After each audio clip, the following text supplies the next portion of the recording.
I'm sitting here the day before my 30th birthday, 2 weeks to the day after giving birth to my daughter Ava at 17 weeks gestation. 2 weeks ago, I became a mom for the first time. And 2 weeks ago, I also had to say goodbye to my daughter. So today I want to tell her story while it's still fresh in my mind. So before I begin, I just want to give a big disclaimer that this video is going to contain very detailed discussion on pregnancy loss, labor and delivery, and all of the medical events surrounding Ava's birth. If you're in a place where hearing those details might be difficult for you, it's okay if you don't want to watch this right now, if you need to come back to it at some point, or if this video isn't for you. Ava was our first baby, and I actually created this channel a day before I found out I was pregnant with her. She was supposed to be due in November this year, 2026. We have been dreaming about her for a decade, and we had started to make plans for what life was going to look like with her in it. However, it didn't turn out that way. But primarily, this is going to be a story about the few days before we had to say goodbye to her and bringing her into this world. I actually wrote all of this down in her journal. This is a journal that I got a couple of days after I found out I was pregnant with her. And I have filled it out with all of the special things throughout pregnancy. All of the happy moments and things that I was excited about, worried about, whatever. And I ended up having to write down this whole experience a few days after we got back from the hospital because I didn't want to forget a single detail. So I might reference this just to make sure that I'm actually getting all of the details. I'm actually going to start this story with about 2 days before she was born. And that morning, it was a Saturday, June 6th, we went and got an ultrasound. It was an elective ultrasound, and everything looked perfect. She was growing perfectly. She was actually measuring a few days ahead. We didn't know at this point she was a girl. We were waiting to find out until she was born. And in this ultrasound, we actually had the technician write down on the photos, like, it's a girl. Now that we know that she's a girl, I can say that. And we were mailing it to my best friend so she could be the only person who would know. So she could surprise us with a basket of baby girl things when Ava arrived. Like a stocking with her name on it and other girly things. So that day was wonderful. We got a 20-minute long video of that ultrasound, and it's something I'm going to cherish for the rest of my life. Being able to see her wiggling around on that screen, and she was sucking her thumb the whole time. We got to see her in 3D for the first time, and I have a recording of her heartbeat from that. It was the last recording that I have of her heartbeat, and I'm so glad that I have it saved. Got tons of photos, and the videos are just so special. So Saturday was a great day. Nothing eventful the rest of that day. Sunday, the next day, nothing eventful. We were just cleaning the house and doing our normal Sunday things before the week ahead. I was meal prepping and washing eggs and selling eggs and getting the house cleaned up. And looking back on that now, I can see that my body was telling me to be in nesting mode. I was like, I had other projects I wanted to work on that day, and I just said, you know what, I'm not doing those today. I need to deep clean this house. I feel like I need to clean. And I didn't realize that it was just like a severe nesting instinct at that point.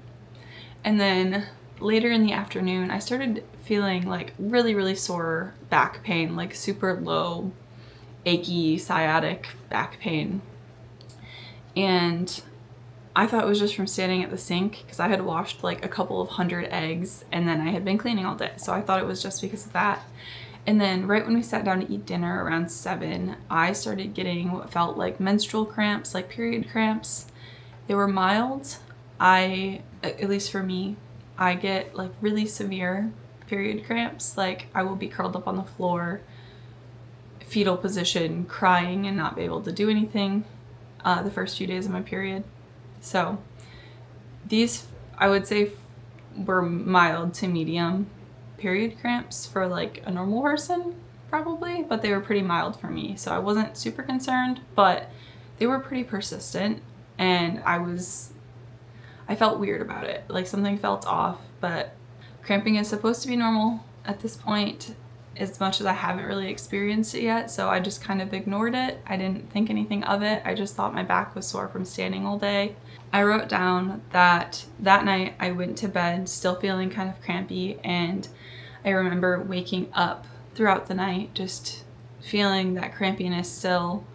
And I think I was more so awake because I was worried rather than the actual cramps keeping me awake. I was just like concerned that something was wrong at that point. So around 5 a.m. I woke up and I went to the bathroom and I sat there for a few minutes.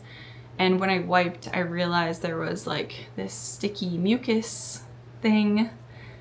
This whole video is going to be TMI if you hadn't been aware of that already. So just going forward, be prepared for TMI.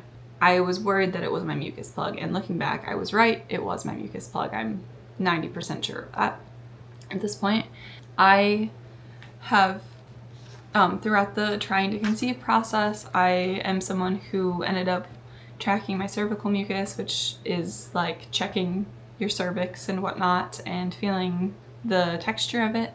So I know what my cervix feels like. I check it occasionally throughout pregnancy, like with clean hands and everything.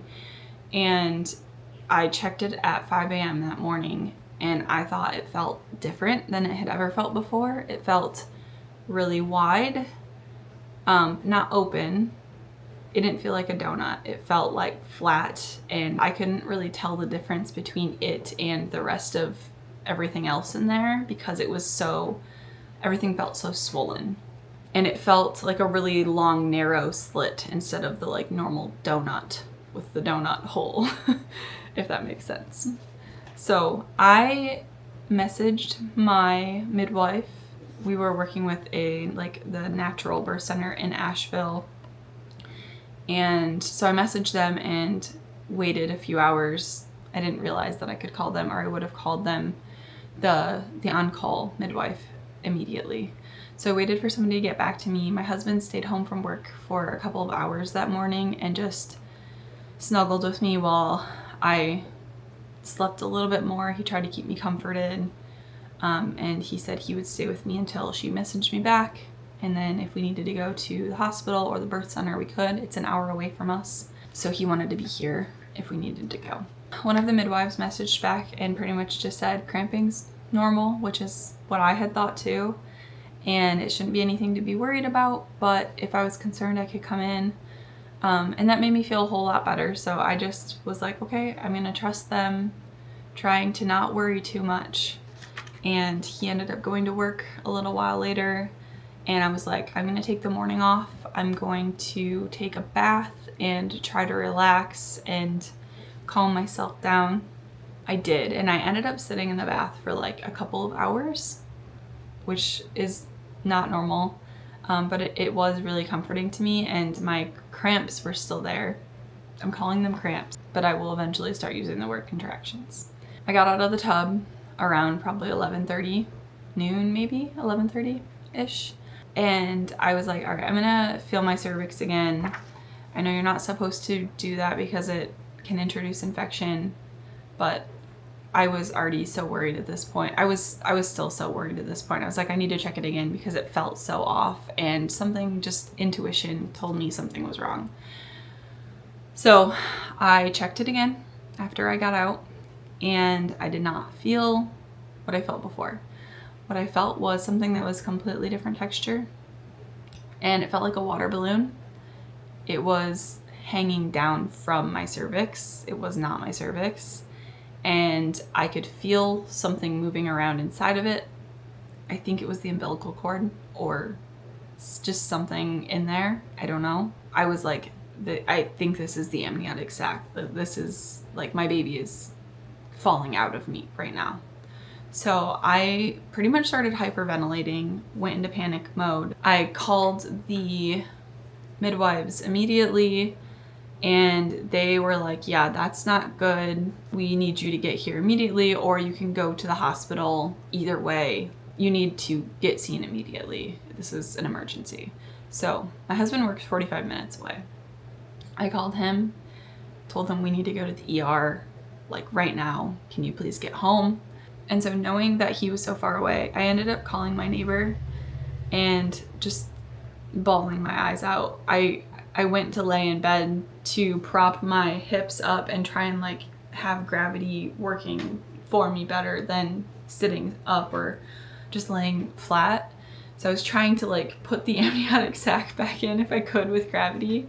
So I'm laying there in bed calling my neighbor, and she got here within just a few minutes, and I was like, I need you to take me to the ER. So she was wonderful, and she drove right over here and rushed me to the ER. And then my husband met us there, and she actually sat there with us for like hours to keep us company. This starts our first hospital stay, and it was the middle of the day. It was around noon, so we didn't have too much of a wait. The hospital's only like, our local hospital is only like 15 minutes from us.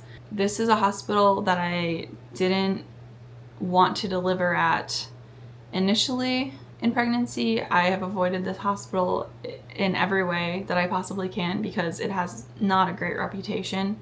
We don't live in a wealthy county, and it's like our county hospital. It's just not great. They don't have the tools or the doctors that the bigger hospitals in like Asheville and Charlotte have. We had always intended to go to Asheville, be near Asheville Hospital, Mission Hospital, get care there if we needed to, but we were panicking, so we went to the local one, and I really wish we hadn't, because I think there's a possibility things could have ended differently if we hadn't gone there. But I can't change that now, so I'm gonna keep telling you the story. We got there and they did all of the standard ER things where they check you in, give you the wristband, take your blood, put the IV, like checking, like talking to you, all of that stuff, paperwork.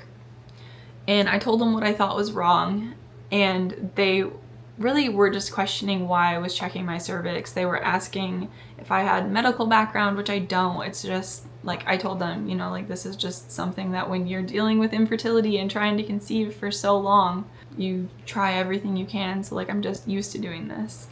And they didn't believe me at first. So they brought the ultrasound tech in after waiting a couple of hours because apparently they had a lot of pregnant people in the ER that day. They were showing zero sense of urgency for us, which was really unfortunate because we realized later that it was very much an urgent situation. She did the ultrasound. Baby was still happy and wiggling around like crazy in there, like they always were, like she always was every time we got an ultrasound, sucking her thumb, wiggling around. Her heartbeat sounded okay still. And then they had me go back to the radiology area by myself after that. So they did another trans-abdominal one. They had the radiologist look at it just like to confirm, another set of eyes, that it was in fact my amniotic sac bulging out of my cervix. Just, I think it was like 4 centimeters bulged out. The baby still looked okay. And then they wheeled me back to the room and told me that I was correct about what was happening, that I needed an emergency cervical cerclage. I don't know how to say it. They said cerclage, but everything else I've seen says cerclage. And that they were going to be transferring me to the better hospital in Asheville via ambulance to get that surgery. And so we asked how long it was going to be to get to the ambulance there and get us on our way, because it's an hour drive. And they said it might be a little while, but they were working on it and everything. And my husband had asked them if we could just drive ourselves there, like if I could lay down in the back seat and we could just get ourselves there faster, if that would be better. And word for word, he said, trust me, you'll regret this for the rest of your life if you drive yourselves and something happens on the way. And so we stayed there and we waited for hours and hours. And we kept asking if there was going to be an ambulance soon, and they said they were still waiting on one to come available. And remember, we got there at noon. I think 9:30 p.m. My husband was like, we're not waiting anymore. This is taking too long. This is obviously not something you guys are prioritizing. And we should have been at that hospital getting this emergency surgery hours ago. And they pretty much said, okay, bye. Like, have fun, good luck. And I really, really wish we had done that sooner. Because at that point, my contractions, I finally recognized they were contractions. I was in labor that whole time, sitting there for hours, and they didn't give me any medicine to stop the contractions from happening. They didn't have me laying in any sort of position that would have gravity working with me to keep the amniotic sac in. They did nothing. They just let us sit in that room for hours with me still being in labor and the contractions getting closer together and stronger. Well, we made it to the car and I laid down in the back seat, got as comfortable as I could be, which was pretty uncomfortable at that point. I get car sick in the back seat anyway, so I was like overheating, like nauseous. Contractions were getting worse and stronger and closer. And I told my husband that he needed to tell me like every 5 minutes how much closer we were, because it was an hour and 6-minute drive. And so he said, we have an hour and 5 minutes left. We have 45 minutes left. We have 40 minutes left. And he just counted down, and that really helped me get through that drive because it was getting extremely painful. And we got there, he ran inside, grabbed a wheelchair, pulled me out of the car into the wheelchair, and like brought me in. And they had us sitting in line. We only had 2 people in front of us, but it felt like the most agonizingly long wait of my life because the contractions were getting closer and closer and closer, and they were very intense at that point. I was very aware that everybody in that quite busy emergency room, like the lobby, was staring at me because I was crying and trying so very hard to fight against the contractions to keep her in hopes that we might be able to save her still. And I don't think they would have been nearly as painful if I was able to just let them happen, but I was trying so hard to fight against them because I just wanted her to be okay. And I knew it was too early, that they wouldn't be able to save her if she was born. So by the time we got up to the desk, I couldn't talk anymore because I was in too much pain. My husband checked me in, and they rushed us up to the labor and delivery, like the triage area of labor and delivery. It felt like it took 20 minutes to get there. It was like all the way across the hospital from the emergency room. They had me get into a bed in like their triage area, and I was just, they closed the curtain and they said somebody will be with you in a second. And I don't know how long we sat in there, but I know that I was making so much noise. I felt like I was screaming my head off. I don't know if I actually was. It felt like I was being so loud and so disruptive to everybody, trying to work through those contractions and still fighting against them. And then I don't know if it was 5 minutes, I don't know if it was 20 minutes, but somebody came in and they yelled like to everybody else saying like, we need to get in here now. Like this needs to be dealt with as soon as possible. They took off my shorts and my underwear. They brought an ultrasound machine in, and This is where everything gets really blurry for me because everything happens so quickly, but I'm gonna try my best to remember it. They brought the ultrasound machine in, they put it on, and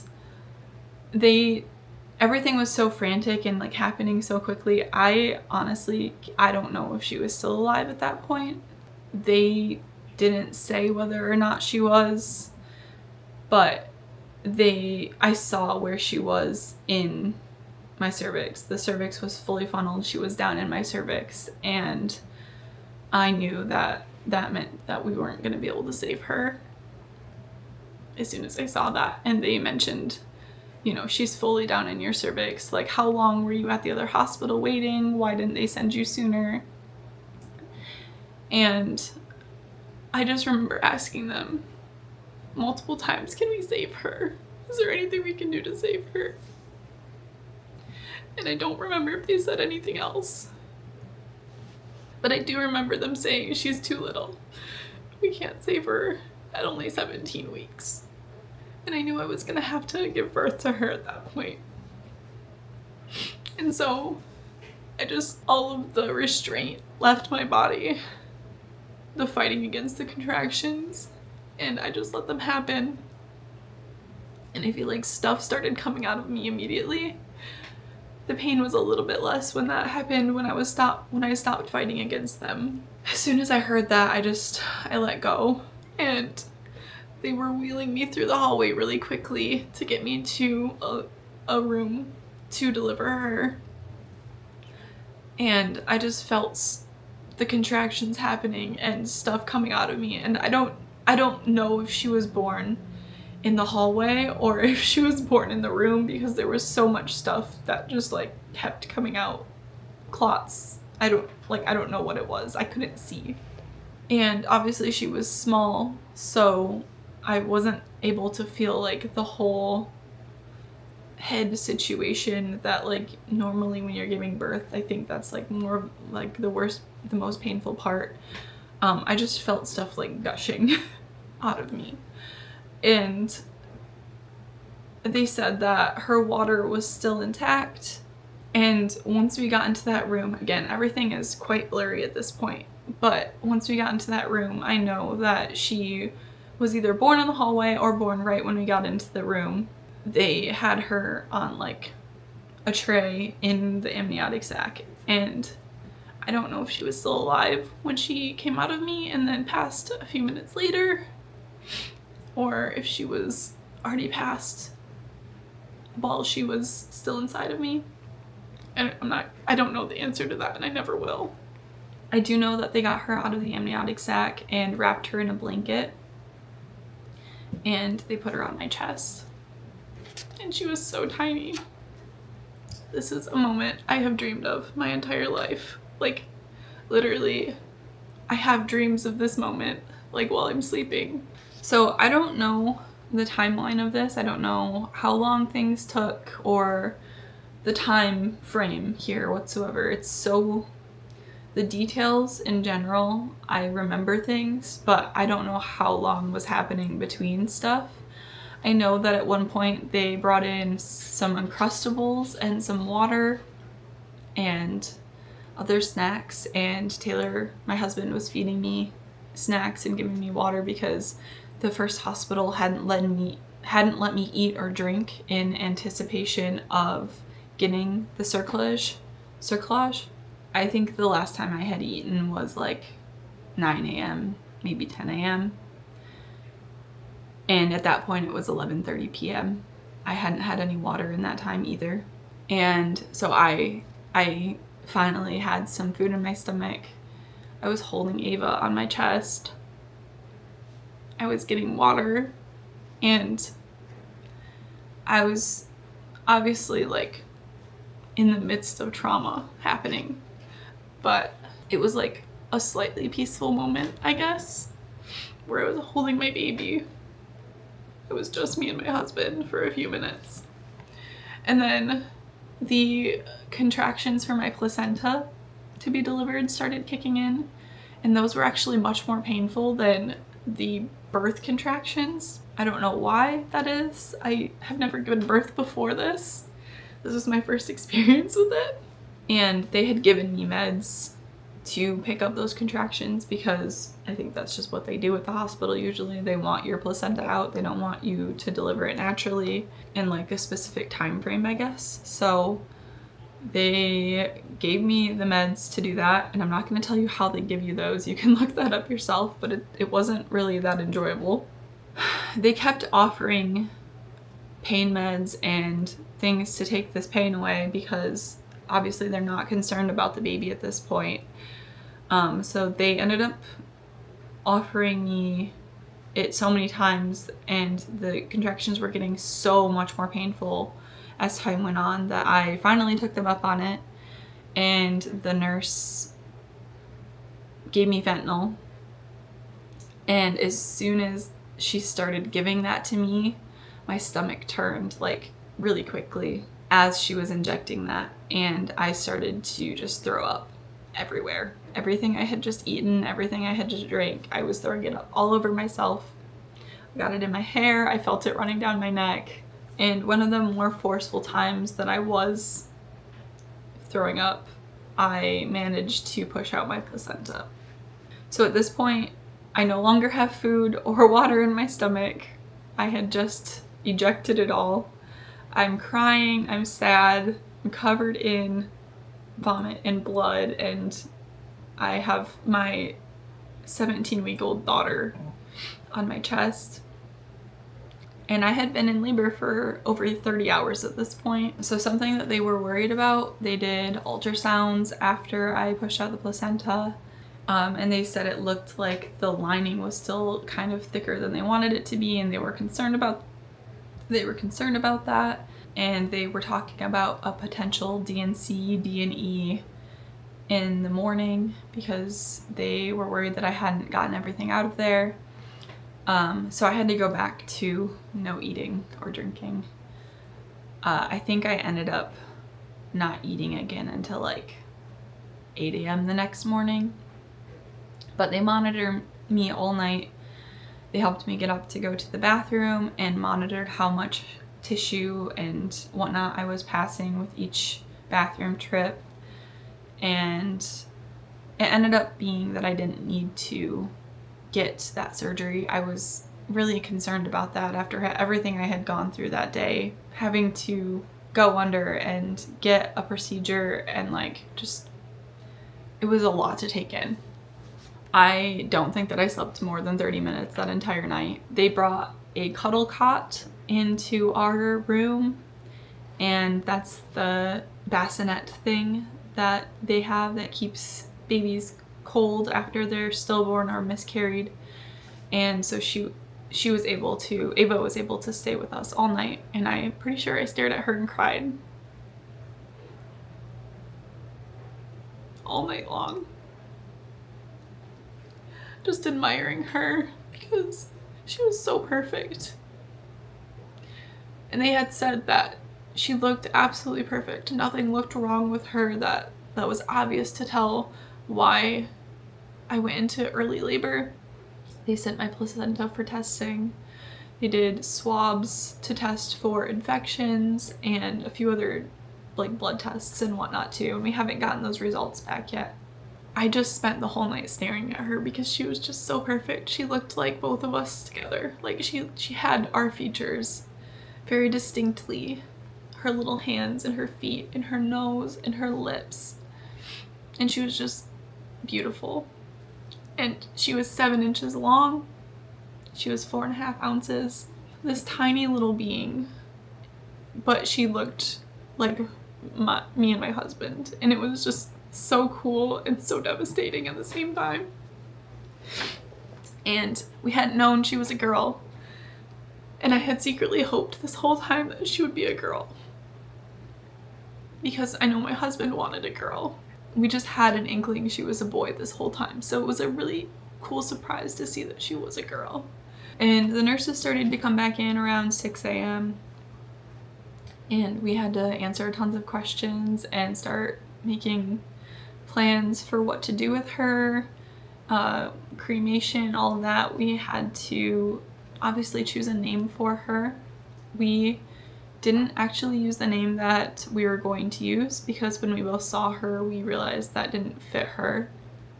So we named her Ava Ann. Her middle name is after her great-grandma, my husband's grandma. And Ava is just a name that we both really loved, and her dad picked that out. It felt very special. He said, "This is Ava," and I was like, okay, yeah, that seems right. So her name is Ava Ann.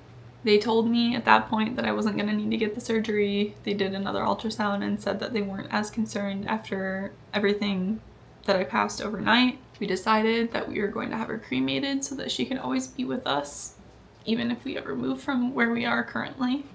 And they pretty much gave me a crash run in what postpartum was going to look like because I hadn't had a chance to really fully prepare for that yet because I was only 17 weeks into pregnancy. We spent the rest of the morning having photos taken of her and a few with her, getting her footprints. They weighed her and took her length, all that kind of stuff, and just like snuggling with her and saying goodbye to her. And finally we said goodbye to her for the last time. And they took her out of the room, and then we had to go home without her, which felt like the most unnatural thing I've ever experienced. I never in a million years thought I'd have to leave that hospital without my baby. It was the most difficult thing I've ever done. Our nurse that walked us to the car, that pushed the wheelchair to the car, gave us both a really, really long, big hug each. Said she's so sorry. She was crying. And we just had to drive home. We had an hour-long drive home, and the whole time I was just thinking, like, our daughter is still at that hospital, and I'm never gonna be the same person again.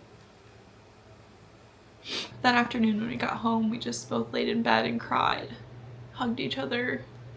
Our neighbor brought us dinner. At this point, we hadn't told anybody other than my best friend yet what was going on, and obviously the neighbor that was with us. And so we had to break the news to our families and our friends, our closest friends, and that was one of the more heartbreaking parts of this too, because everybody was very excited for her. And I don't think the feeling that I've let everybody down will ever go away. Even though I know it wasn't my fault, I still feel so bad for breaking everybody's heart like we had to. I physically wasn't in the best shape at that point, so Taylor, my husband, had to help me walk around. I was lightheaded. He had to help me go to the bathroom, which I'm not even going to talk about that because that was a horrible experience as well. That's not something that they warned me about, really. He had to help me shower, and that night I was still covered in blood from giving birth, and so I was like, I need to shower before we go to bed tonight. And I was having kind of a wrestling match with my own brain there, because I was like thinking I don't want to wash this away because it's like the last remnants I have of her, even though it's like disgusting to think about. Like, obviously I need to wash the blood off of me, but it was just like an internal battle of washing away that memory of her. And I think the most devastating thing that happened after we got home that first day was, as soon as I got into the hot shower, my milk came in. It started leaking. And they had warned me that that might happen. They gave me medication for that, but it still obviously came in. And that was really, really heartbreaking to experience as well, because I planned to breastfeed her if I could, and it's something I was really looking forward to doing. And it's been 2 weeks and I'm still leaking milk. So I'm gonna end the story here. At that point, we were finally home, and it was back to being just the two of us trying to figure out where we go from here. We're still trying to figure that out, but I don't want to forget any details. So I wanted to get it recorded as soon as I could handle speaking all of this out loud. In the next few videos, I'm going to talk about the aftermath of losing her, just what these last couple of weeks have looked like. We have our first follow-up doctor's appointment in a couple of days, so I want to talk about what we learned from that. I also want to talk about some of the ways that we're planning to remember her and honor her and memorialize her, Ava, our daughter, because obviously it was not an easy journey to get to her. And I also plan to share those videos, the videos that I recorded prior to her conception of us dealing with infertility and trying to conceive, because that's obviously part of her story too. But for today, I just wanted to tell the story of her birth. If you've made it this far, thank you so much for watching. I hope that this video made you feel not alone if this is something that you're also dealt with or are dealing with. I hope it gave you insight if that's something you needed. Most of all, I'm so glad that you took the time to learn and listen about my daughter's story. I'll see you in the next one. Bye.